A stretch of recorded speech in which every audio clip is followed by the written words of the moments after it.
Hey everybody, it's John and Heather from our Hodgepodge Homestead.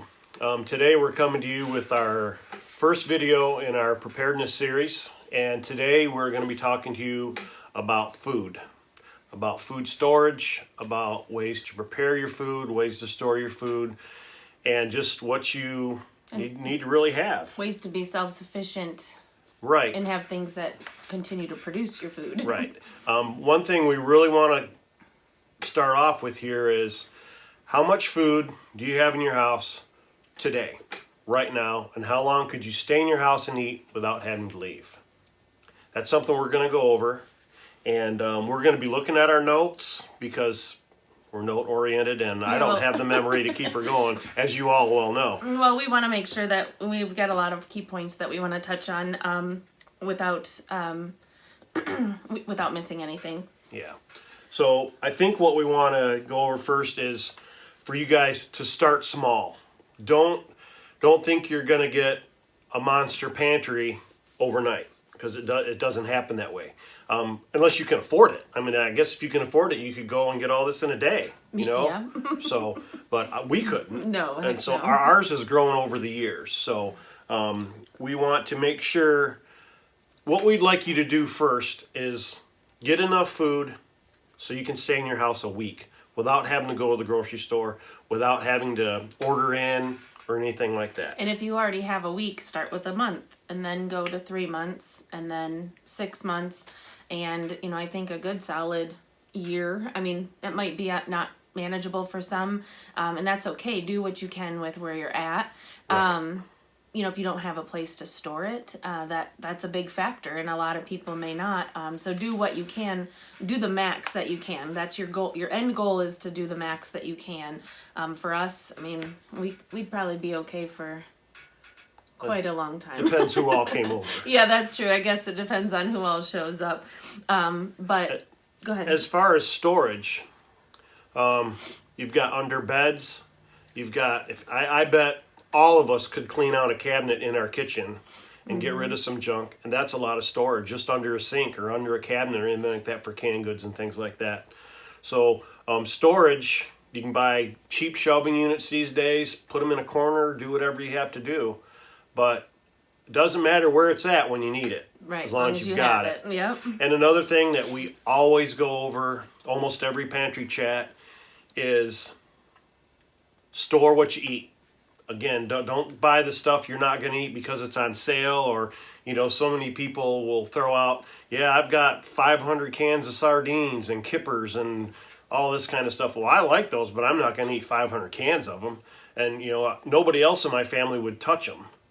So I remember when we first started prepping, we had lots of sardines and stuff like that. I just eventually started taking them to work and eating them. But, I mean, they're a good source of protein. I'm not saying anything bad about them, but again, if you don't eat them, don't buy them. Right. Store what you like. Store what you'll eat. Store what you'll use and your family will use.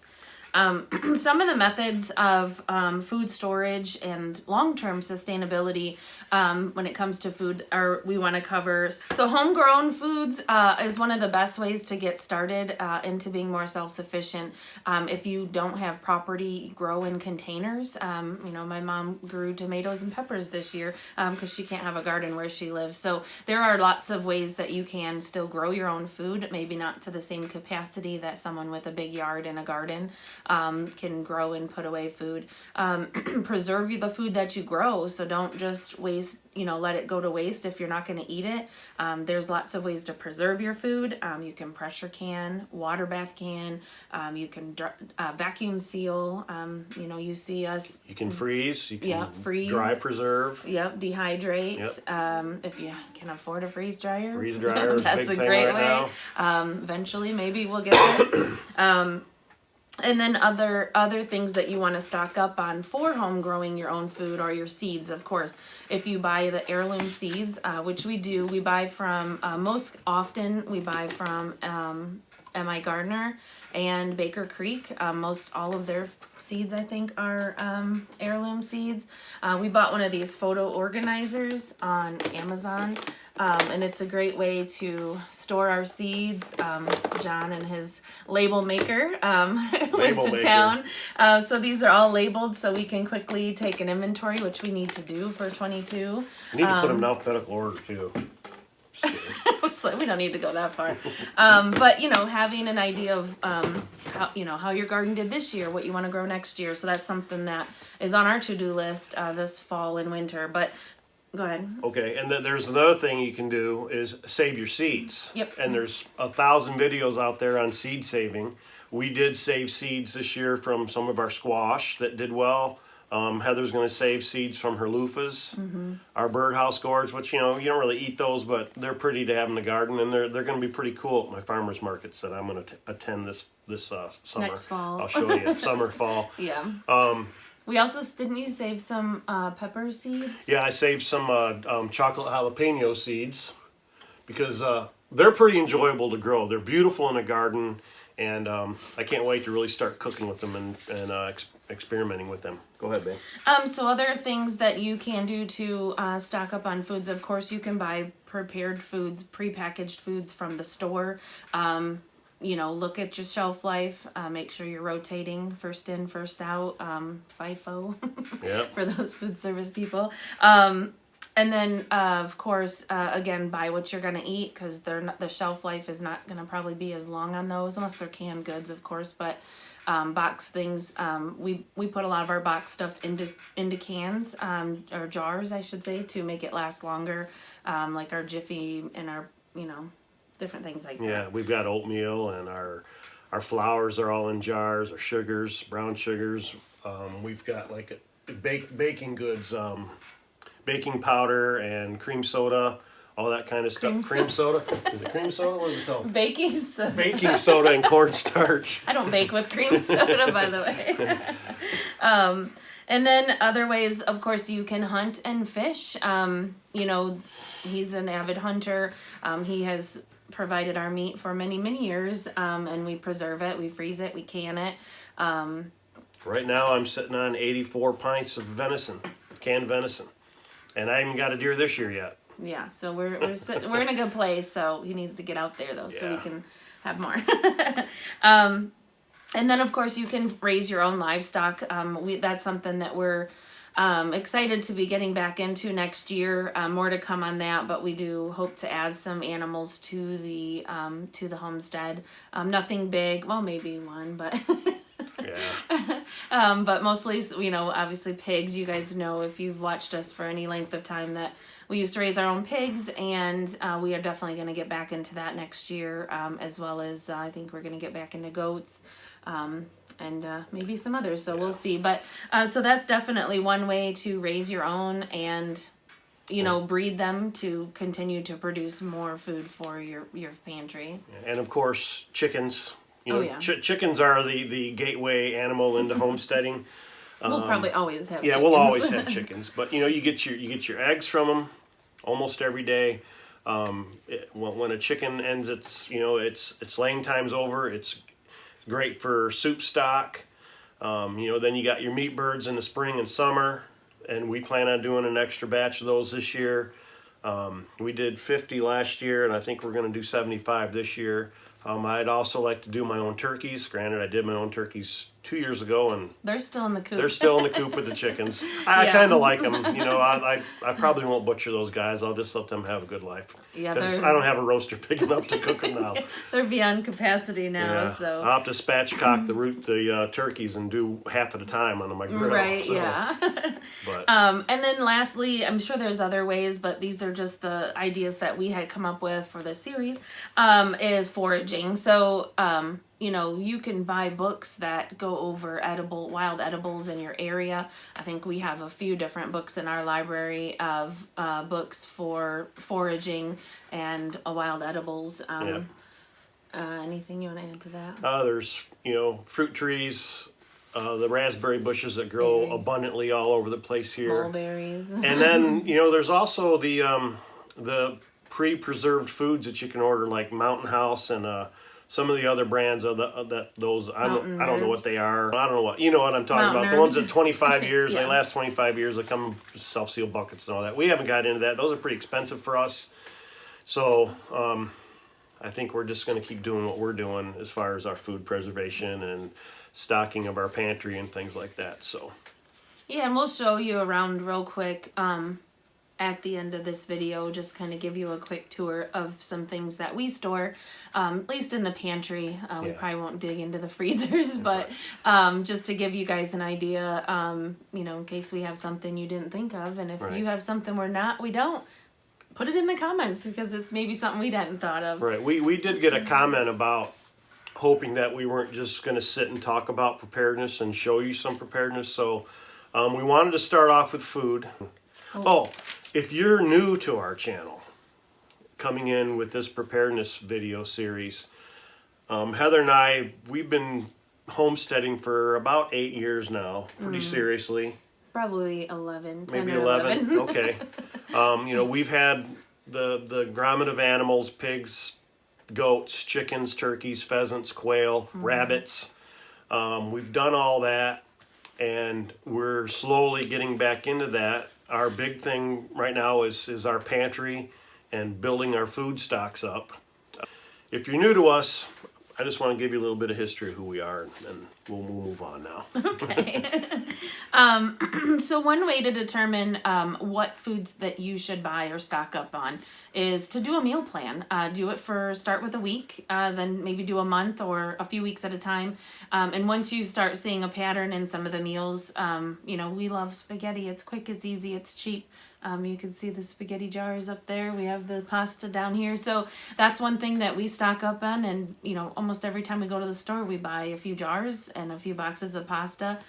So do a meal plan and plan your food storage around, again, we're broken record here, but plan your food storage around the foods that you and your family are going to eat.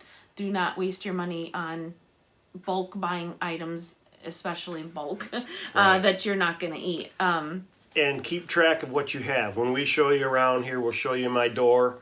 It's a chalk painted door with, it's got a list of everything that's in this pantry. Not so much my spices, but canned goods, canned foods, things like that. So it's good to know what you have at a glance. Right. And then find alternate ways to make some of your store-bought items. A big thing that we want to start trying is making our own pasta, because we love pasta.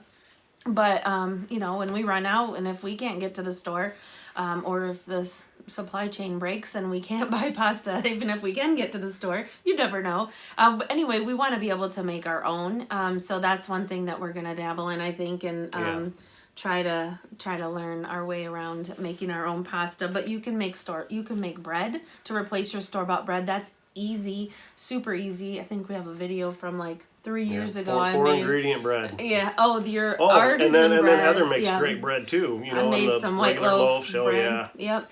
But then make some of that. Yeah, it's been a while. But then he does make a really good artisan bread that is super easy and super good, especially if you like soups. Anyway, we're getting off track.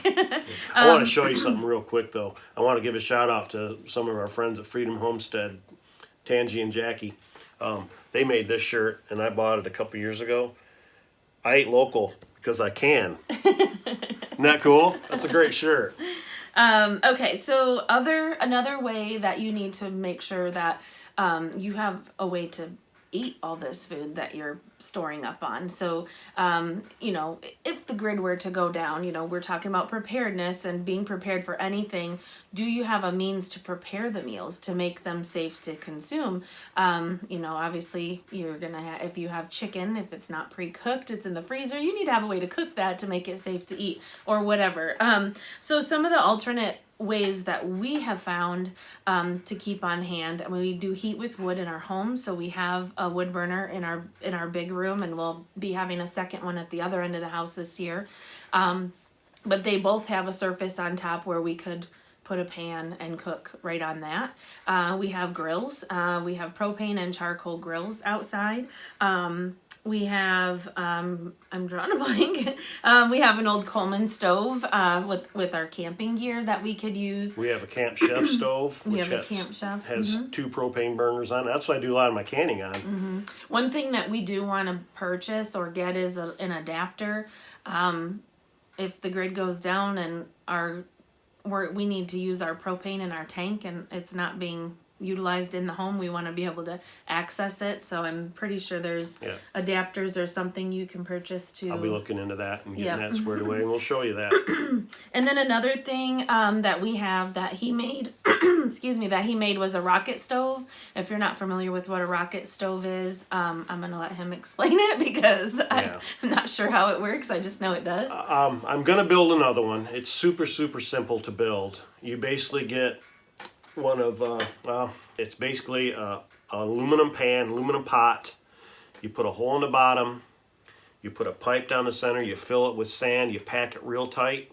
Those 2 pipes join in the bottom. You put a little grill on the top of it, and you feed it with small itty-bitty pieces of wood, sticks, and it shoots a flame right up. You'll boil water quicker than you've ever boiled water before. Yep, and I've actually cooked steaks on top of it before, and it's been great. Yep.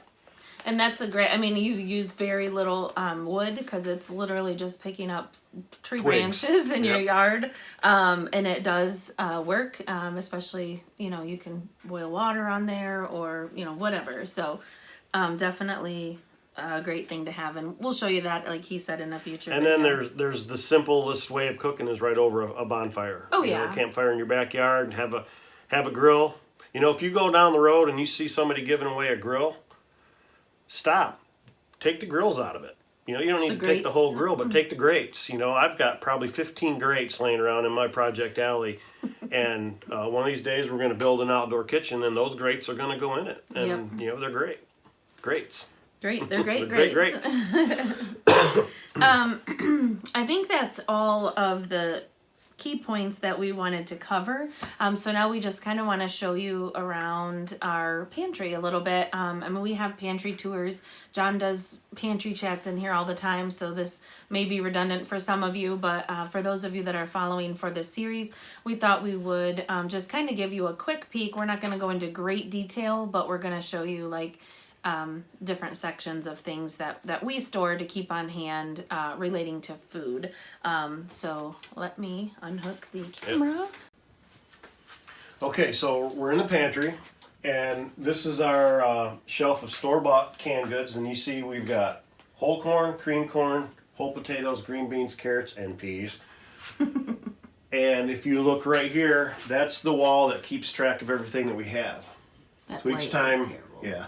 Each time we bring cans in, we put it down. Each time we take cans out, we subtract. So we've got some homegrown onions that we did this year. We didn't get a lot. Really the first time we did onions, but it's what it is. We've got some canned soups from the store. These are little potatoes. Great value. They're like 57 cents. They fit in a pint jar. Half pint jar. Is that a half pint or a pint? Half pint. That's a half pint jar. And, something I've got to do. These are some more of my spices.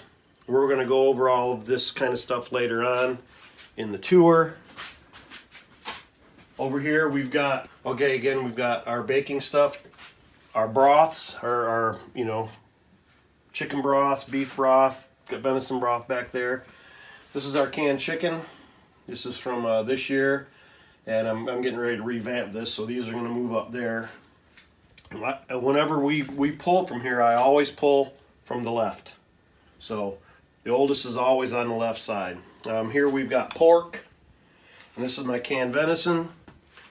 Down below here, I've got a lot of our dry goods. I've got salts, iodized, non-iodized. I've got brown sugars, flour. This is all-purpose flour.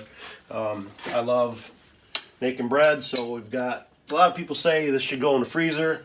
It's cool enough down here. It'll be just fine. Yeast. It's yeast, I'm sorry.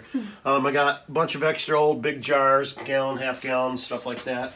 Over here, I've got our beans. These are dried beans. I've got a couple of pre-prepared meals that we really need to eat. They've been in there a while. cheesecloth. It's a very important thing to have when you're canning. We've got some Sanitation Supplies here. We've got creamers, brown gravies, all different types of gravies. I've got duck fat, lard, and I've got more lard back there. This is all of our jellies. This is our honey. Up here we come up with some of the store-bought stuff, you know, canned fruits, barbecue sauces, mayonnaise, ketchup, mustard, all that kind of stuff that you'd really want if you couldn't have it. Coffee. Normally I've got more of a coffee stock, but it's been kind of expensive lately, so I'm only buying it when it goes on sale. Some of our canning stuff up here, and then teas. I love teas. I've got 10 pints of butter that we've done. Green bean casserole type stuff. And then down here, this is pancake mix, oatmeal. I've got more oatmeals, and I've got oatmeal down here in the big buckets.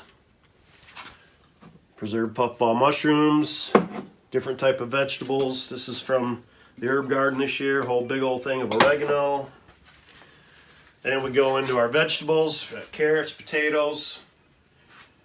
Got some sauces, some dips, pickles, squashes, tomatoes, peppers. This is all rice.